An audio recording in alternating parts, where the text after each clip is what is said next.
A mis 18, la mentira de mi hermano me expulsó de casa bajo la lluvia.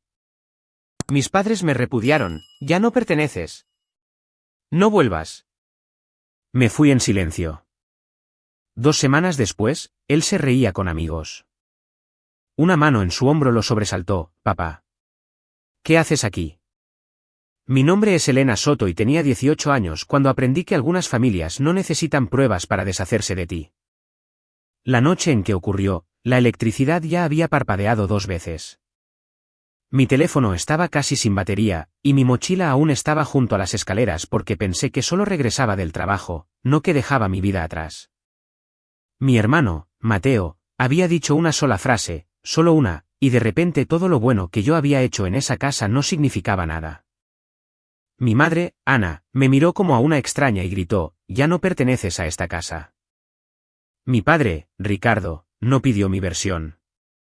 No revisó mi cuenta bancaria, mi horario de trabajo, ni la verdad que tenía delante. Simplemente abrió la puerta principal, arrojó mi mochila al porche y dijo, nunca más nos muestres tu cara.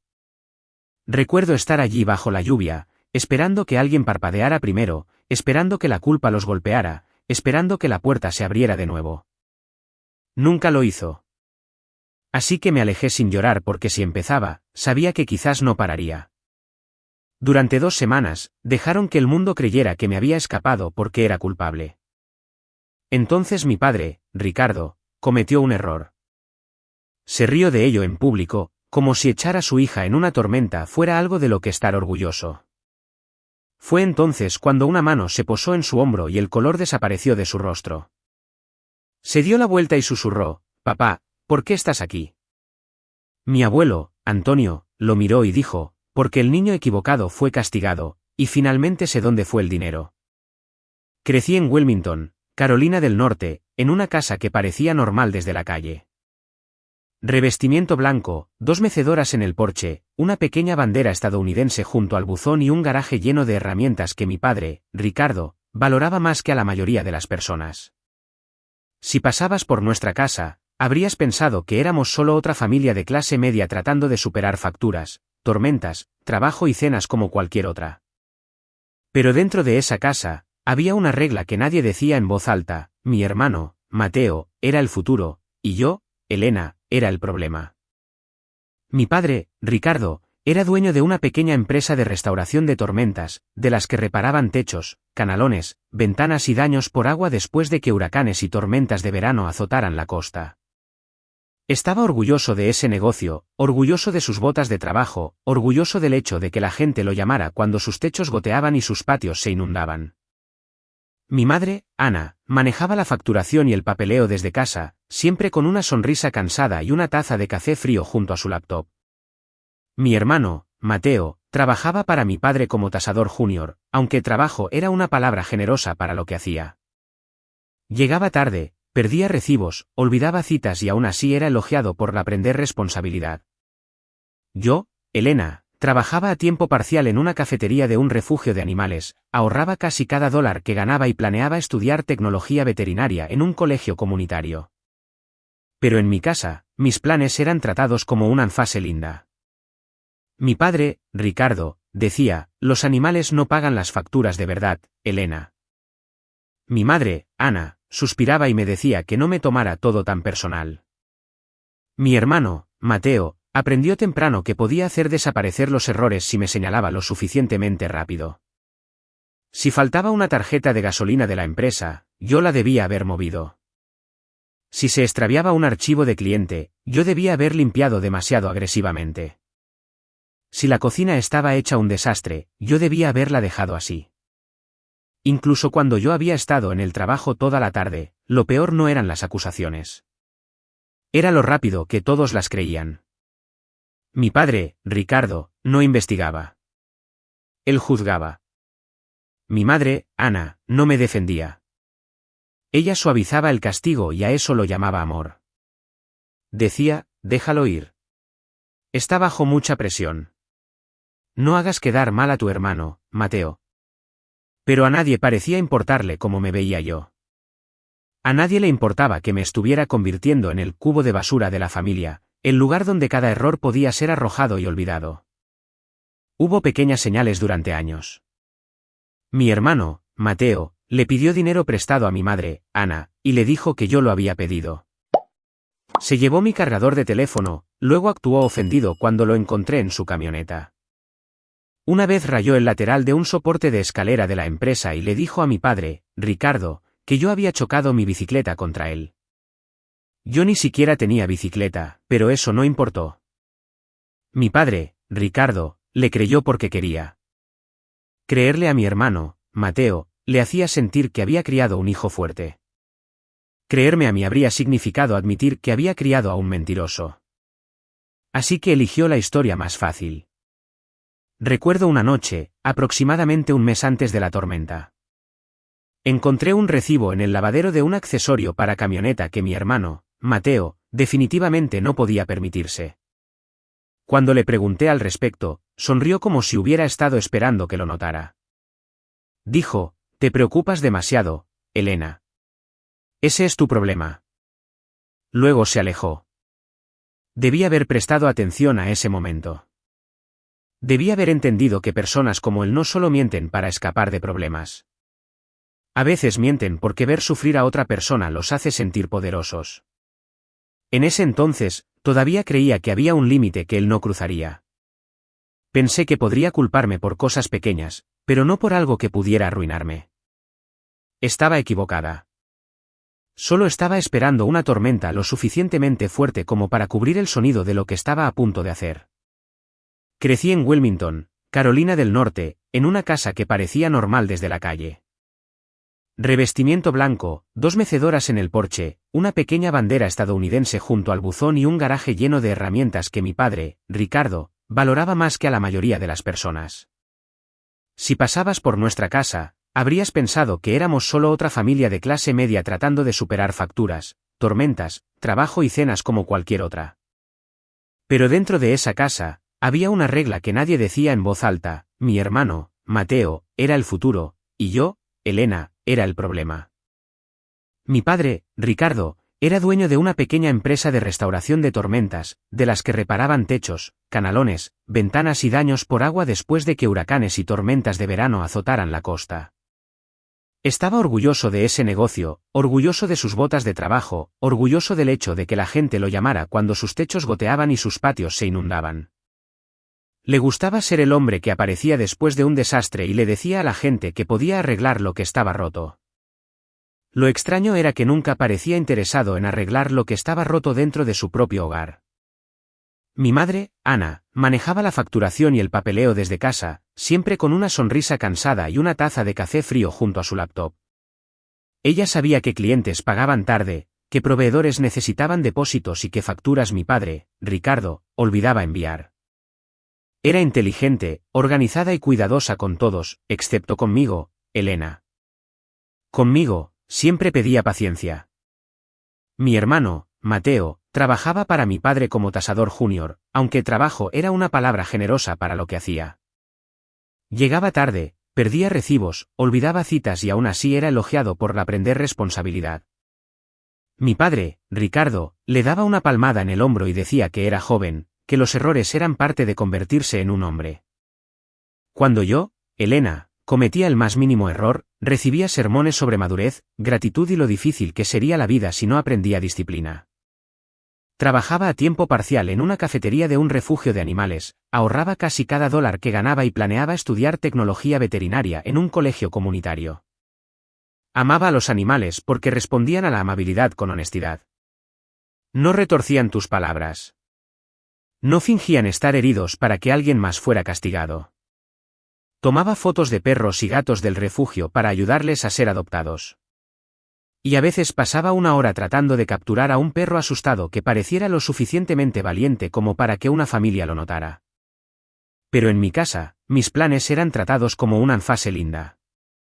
Mi padre, Ricardo, decía: los animales no pagan las facturas de verdad, Elena. Mi madre, Ana, suspiraba y me decía que no me tomara todo tan personal.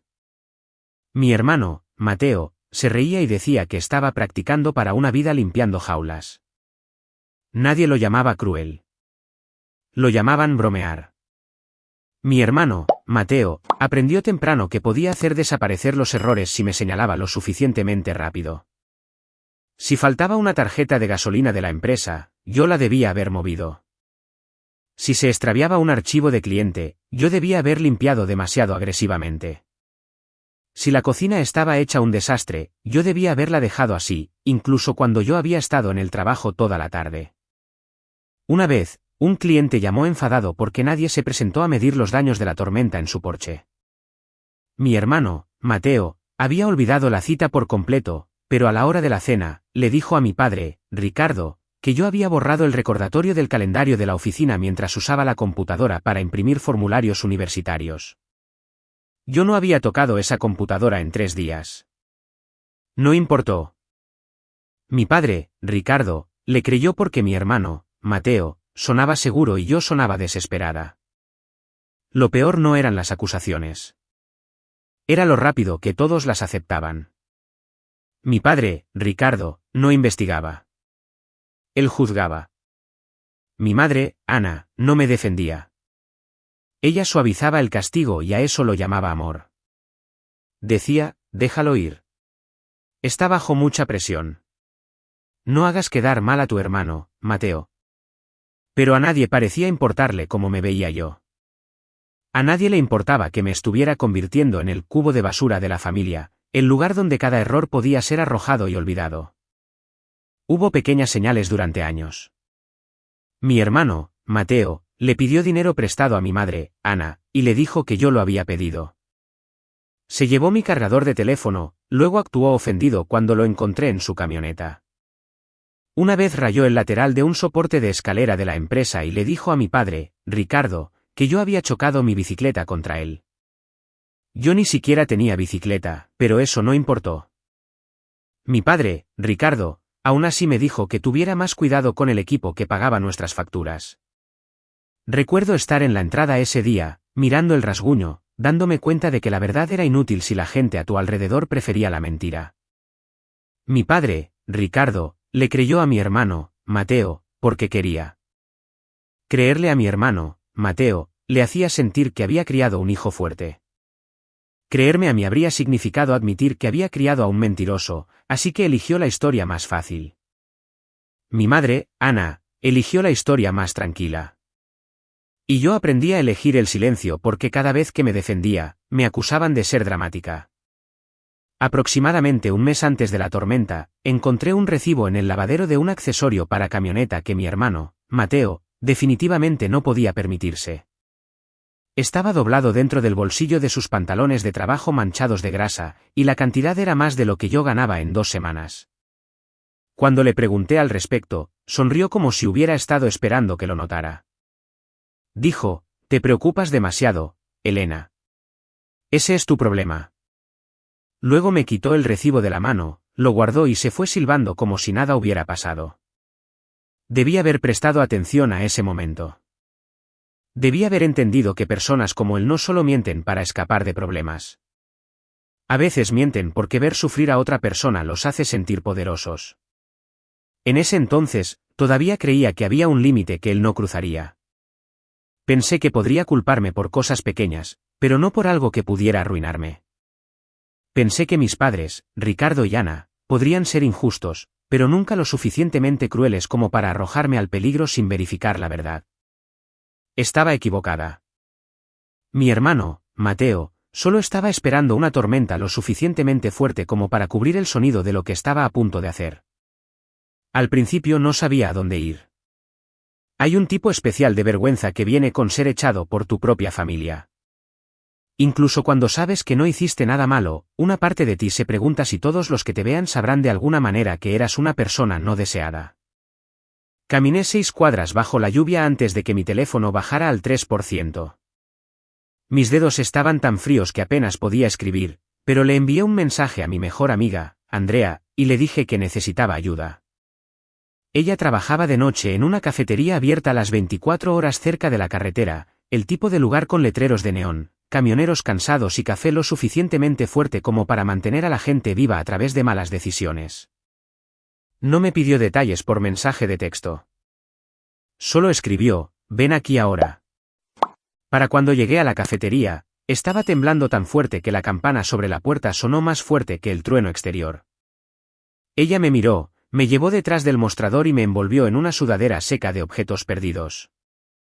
Su tía, Marta, era dueña de la cafetería y tenía un pequeño trastero arriba con un sofá viejo, una lámpara y cajas de toallas de papel apiladas contra la pared. Esa se convirtió en mi habitación. Durante 2 semanas, dormí encima de la cafetería y fingí que el olor a aceite de freidora y café era normal. Todavía iba a trabajar a la cafetería del refugio. Todavía respondía correos electrónicos del colegio comunitario.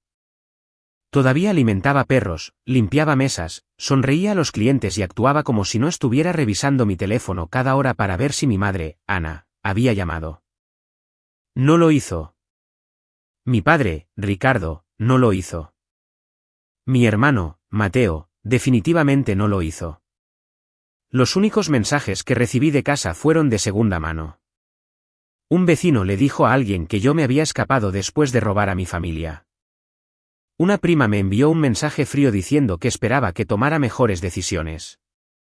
No me defendí porque aún no tenía pruebas, solo la verdad.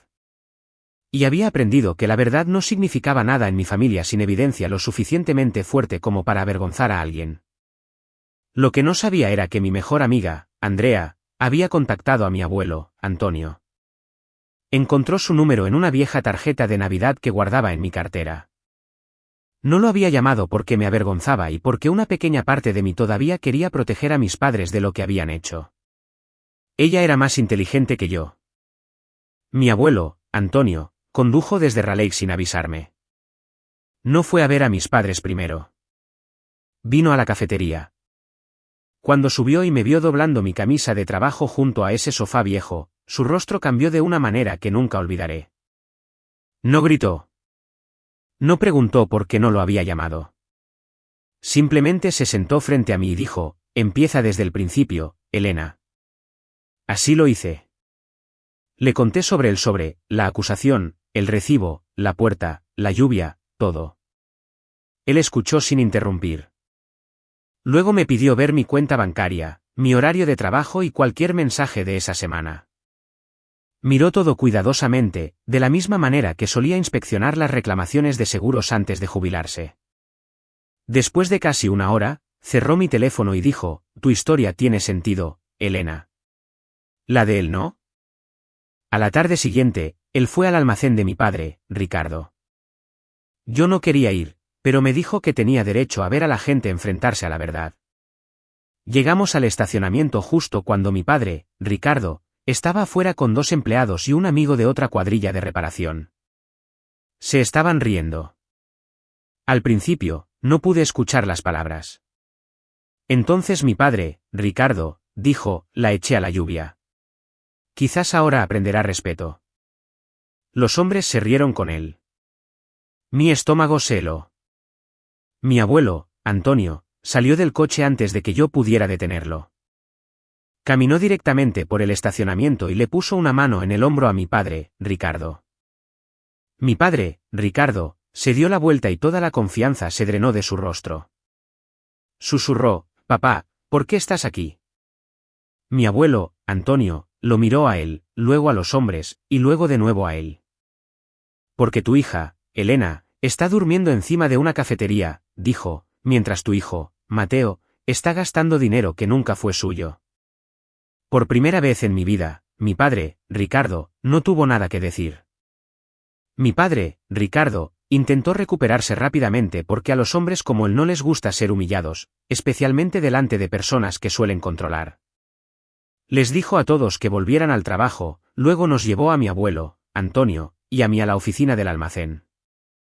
Era una habitación estrecha con archivadores metálicos, muestras de techos, tazas de café viejas y una pizarra cubierta con direcciones de trabajos. Mi madre, Ana, ya estaba allí introduciendo facturas en la computadora. Cuando me vio, su rostro se suavizó por medio segundo, luego se asustó. Miró a mi padre, Ricardo, como si necesitara permiso para importarle. Mi hermano, Mateo, fue llamado 20 minutos después. Llegó en su camioneta con la música aún a todo volumen, llevando gafas de sol a pesar de que el cielo estaba nublado. Cuando me vio sentada junto a mi abuelo, Antonio, dejó de sonreír. Ese fue el primer momento en que supe que tenía miedo. Mi abuelo, Antonio, no lo acusó inmediatamente. Ese no era su estilo. Había pasado décadas trabajando en reclamaciones de seguros, leyendo informes de daños, detectando fraudes y encontrando el único número que hacía que toda una historia se desmoronara.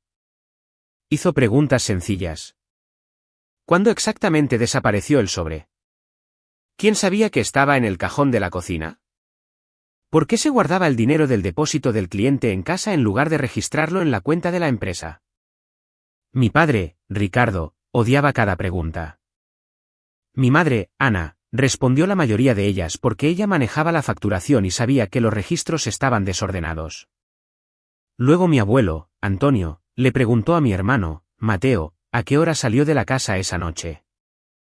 Mi hermano, Mateo, dijo que había estado en casa todo el tiempo. Mi abuelo, Antonio, se volvió hacia mí, Elena, y preguntó cuándo mi amiga, Andrea, había visto por primera vez su camioneta cerca del estacionamiento de la cafetería. Mi hermano, Mateo, espetó, ¿qué tiene que ver eso con nada? Mi abuelo, Antonio, dijo, normalmente, cuando un hombre responde a una pregunta con ira, significa que la pregunta ha tocado un punto importante. Luego pidió el registro de depósitos de la empresa, el extracto de la tarjeta de gasolina y los registros de recibos de la semana de la tormenta. Mi padre, Ricardo, se negó al principio, diciendo que esta era su empresa. Mi abuelo, Antonio, le recordó con calma que los 2 primeros camiones de la empresa se compraron con su dinero de jubilación, que un préstamo de equipo todavía tenía su nombre adjunto y que si el dinero del depósito del cliente había sido mal manejado, esto ya no era solo un problema familiar. La habitación se quedó en silencio después de eso. Mi madre, Ana, imprimió los registros con manos temblorosas. La cronología era fea. El sobre desapareció el jueves. Mi hermano, Mateo, pagó en efectivo el viernes por la mañana para saldar un saldo pendiente en un taller de automóviles. Esa misma tarde, hizo un depósito para un kit de elevación para su camioneta. Afirmó que era dinero que había ahorrado, pero no había retiros de su cuenta. Entonces, mi amiga, Andrea, me envió un vídeo del estacionamiento de la cafetería. Yo ni siquiera sabía que lo tenía. Su tía, Marta, tenía una pequeña cámara de seguridad apuntando a la entrada trasera porque los clientes borrachos a veces intentaban escabullirse sin pagar. El vídeo mostraba a mi hermano, Mateo, apoyado en su camioneta la noche después de que me echaron, riendo con un chico que reconocí de su círculo. El audio no era perfecto, pero era lo suficientemente claro. Él dijo, ella se fue porque creen cualquier cosa que digo. Mi madre, Ana, se cubrió la boca. Mi padre, Ricardo, miró la pantalla como si el teléfono lo hubiera traicionado personalmente. Mi hermano, Mateo, dijo que era una broma. Luego dijo que el vídeo estaba editado. Luego dijo, debí haber planeado esto con mi amigo.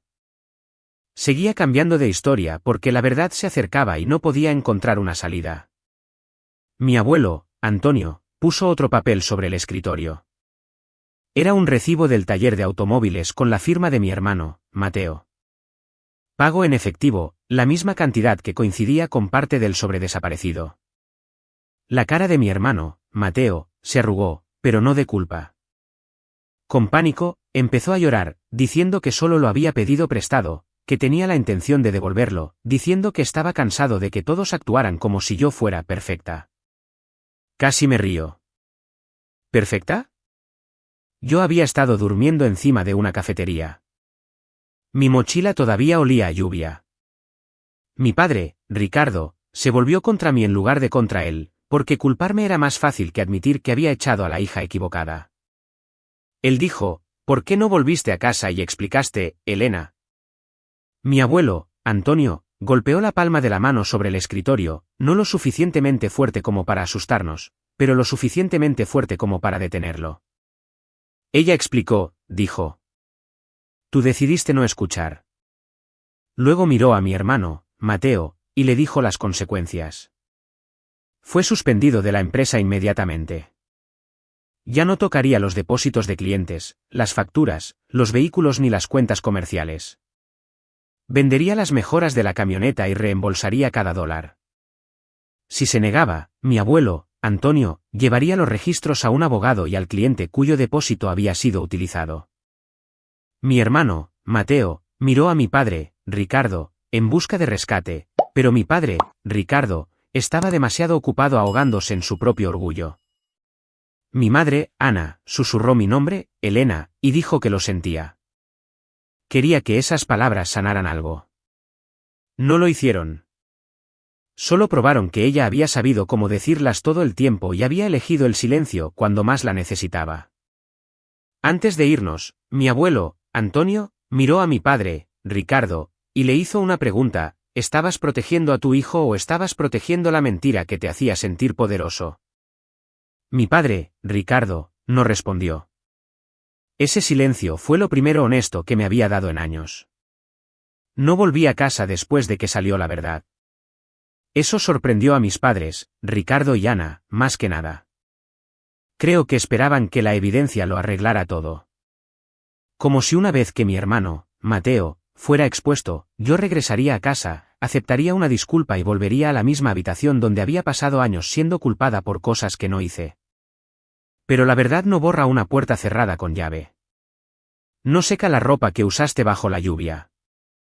No hace que una hija olvide el sonido de su padre riéndose de su dolor. Mi abuelo, Antonio, me llevó de vuelta a Raleigh con él. Detrás de su casa, había un pequeño estudio convertido que solía ser su espacio de carpintería.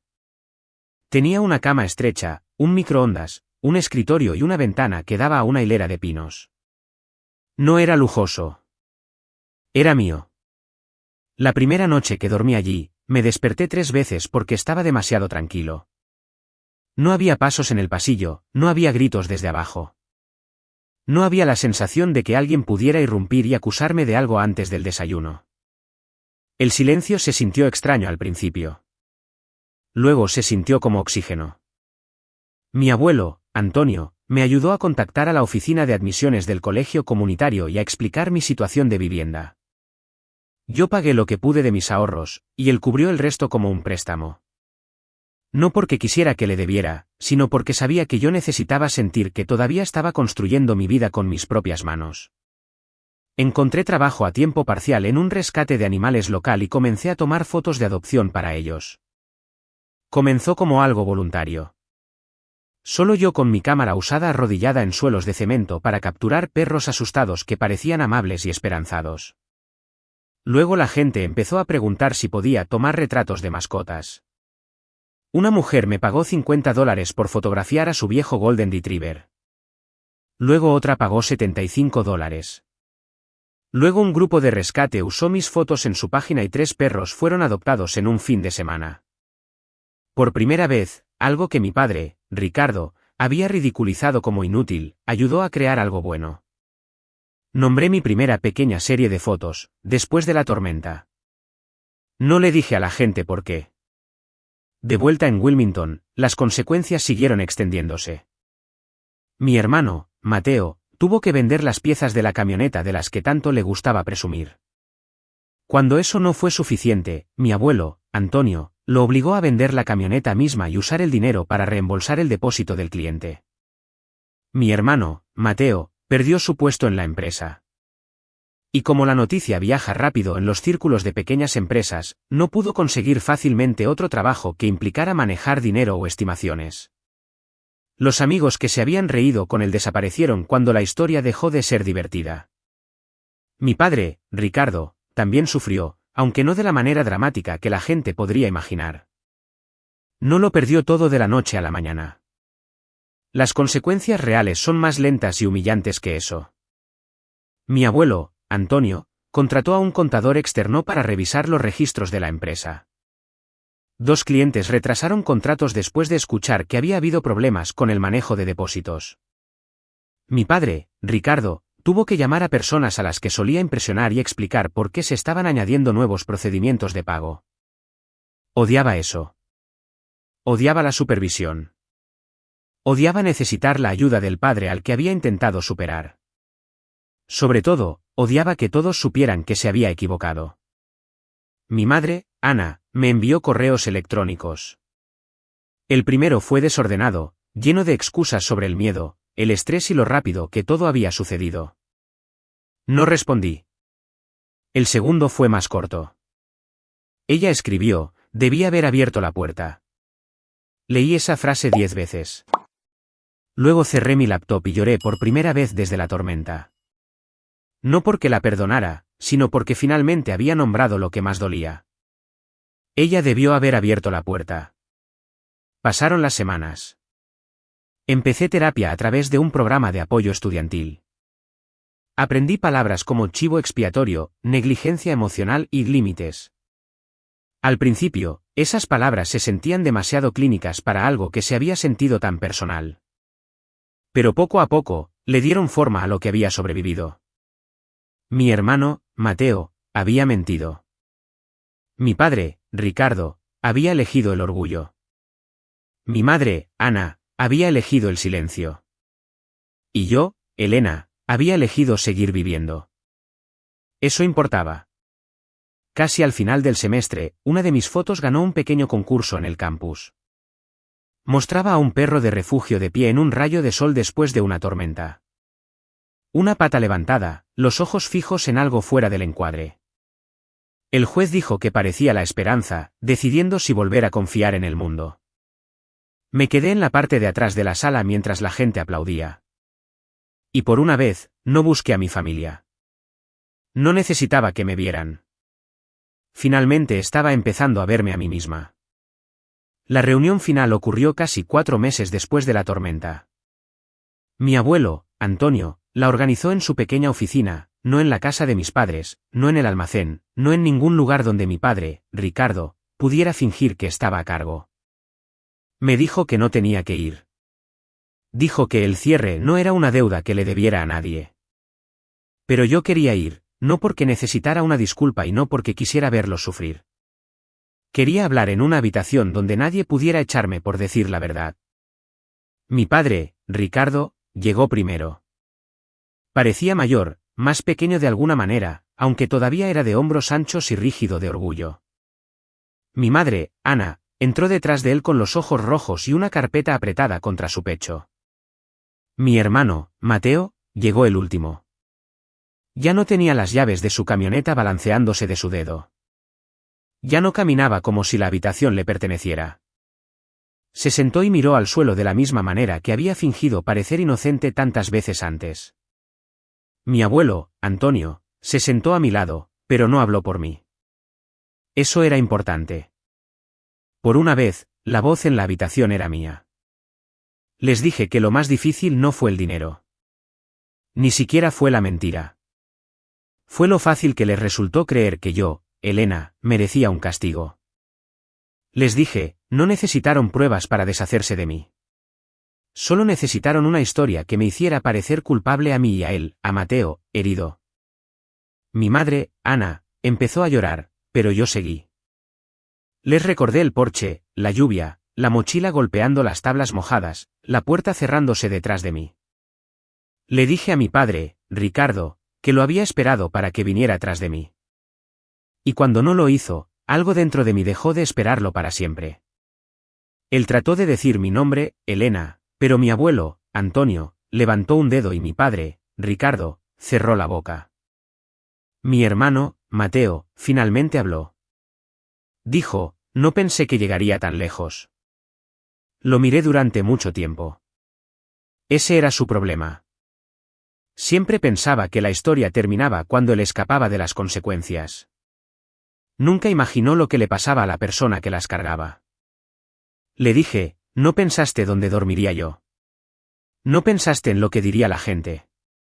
No pensaste en lo que se siente ser inocente y aún así perder tu hogar. Solo pensaste en ganar. Lloró entonces, de verdad. Pero no me apresuré a consolarlo. Quizás lo sentía. Quizás solo lamentaba que el mundo finalmente lo viera claramente.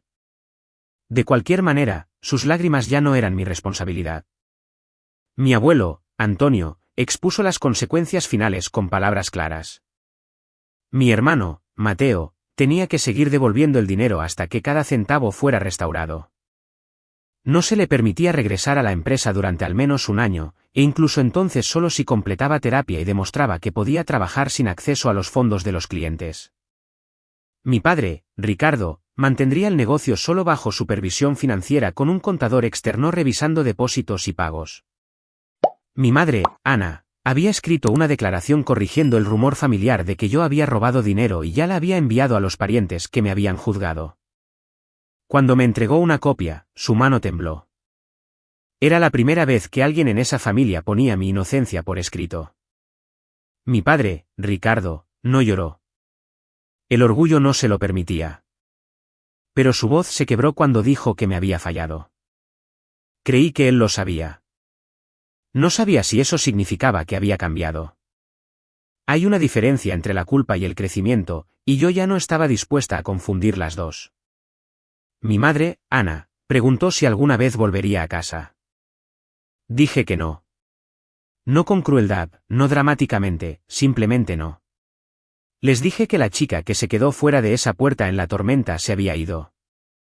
No iba a volver a ser ella de nuevo. Si algún día querían una relación conmigo, tendrían que construirla con honestidad, paciencia y respeto. No tendrían acceso a mi vida solo porque compartiéramos sangre. Mi padre, Ricardo, pareció herido por eso, pero lo dejé estar herido. Durante años, sus sentimientos habían sido tratados como leyes. Los míos habían sido tratados como problemas. Eso terminó en esa oficina.